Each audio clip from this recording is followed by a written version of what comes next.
if I'm not mistaken, Egypt also has control over a border, and No, it doesn't have control. it does not. No, Israel can veto what goes in from Rafah border and what goes out, who goes in and who goes out. Israel has the final word on the Rafah border. Okay, interesting. Because But also, I would say, it is I don't want to call it's a moral dilemma on the question of Egypt. The Sisi regime is a monstrous regime. It came into power by committing the biggest mass murder in modern Egyptian history.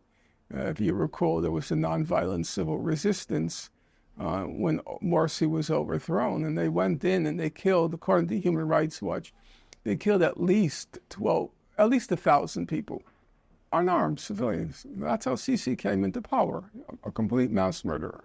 Okay, should be hung, at least by Nuremberg standards. Should be hung by on a very tall lamppost. So I'm not going to make any brief for that murderous, repressive regime. Nonetheless, I recognize a dilemma. The dilemma is, if Egypt opens the border, because Israel wants to, as I said, its original goal was to ethnically cleanse Gaza.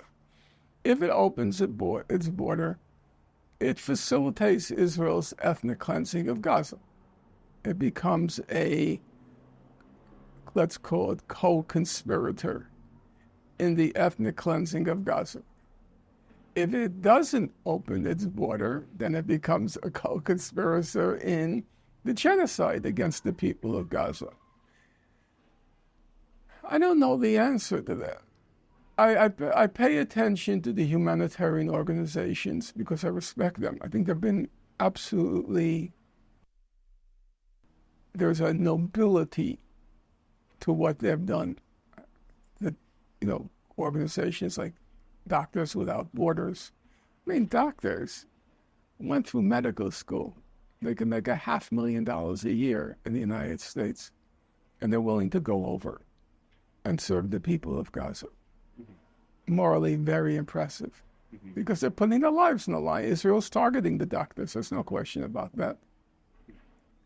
So I don't hear these humanitarian organizations demanding that Egypt open the border. What I hear them demanding is the permanent ceasefire. So I feel I should defer to their judgment because they've earned the deference to their judgment. They're calling for the permanent ceasefire. So I will go along with that. But I recognize there's a dilemma there, and I don't have an answer to it.